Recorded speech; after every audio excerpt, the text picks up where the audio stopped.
Hi everyone and welcome back. Today I want to show you something a little unusual for my tarot practice. I almost didn't make this video because I thought it's too weird, but you tell me. And it might actually reveal more about my relationship with tarot than I expected. For years now, I've kept a tarot journal where I record the card I draw each day. And one of the ways I mark those entries is with tarot stickers. So I don't remember where I got these. It's been a while. But I think they're available on Amazon if you're interested. So obviously the sheet on top of the stack, because I've kept them on my desk in this exact order, the sheet on top has the fewest stickers because I've used them all.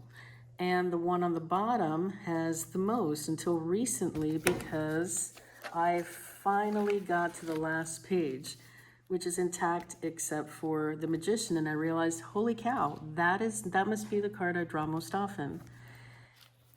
And the cards apparently that I draw the least often are the Wheel, and I'm not sure how I feel about that, and the Three of Swords. I'm okay with that one, interestingly enough. But if you look at the second sheet, I don't tend to draw swords very often. And I'm not sure how I feel about that, to be honest. The Magician in most, I think, traditions represents agency, creativity, skill, and the ability to shape circumstances. It's a card of someone who learns how to use the tools available to them. He's the great manifester.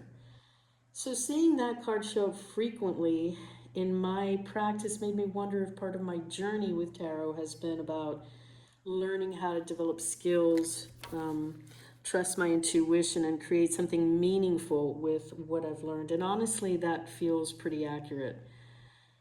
But the Magician isn't the only pattern I noticed. When I look at the top sheet, like I said, I don't tend to draw the Wheel and the Three of Swords too often. And if you look at the second sheet, I don't tend to draw swords. And I wasn't sure how to feel about that. I mean, the swords often relate to the mind, perception, and clarity. They can also reflect difficult realizations, sure, moments when we have to see something honestly, but that can lead to a lot of clarity. So it's interesting to notice that I don't draw them as frequently. And I'm curious, what if you keep a journal, if you track what you draw through a spreadsheet or a journal or a weird sticker system that you developed accidentally like I did, what does that say to you? Is it an invitation to reflect? Do you ask yourself questions like, what themes keep appearing in my readings? What lessons seem to repeat? What energies am I learning to work with over time? Tarot is often thought of as something we use to answer questions about the future, but it can also show us long-term patterns in our own growth. We can use it for the sake of our own personal growth.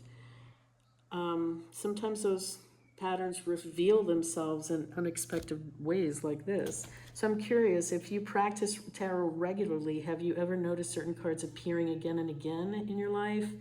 I'd really love to hear about it.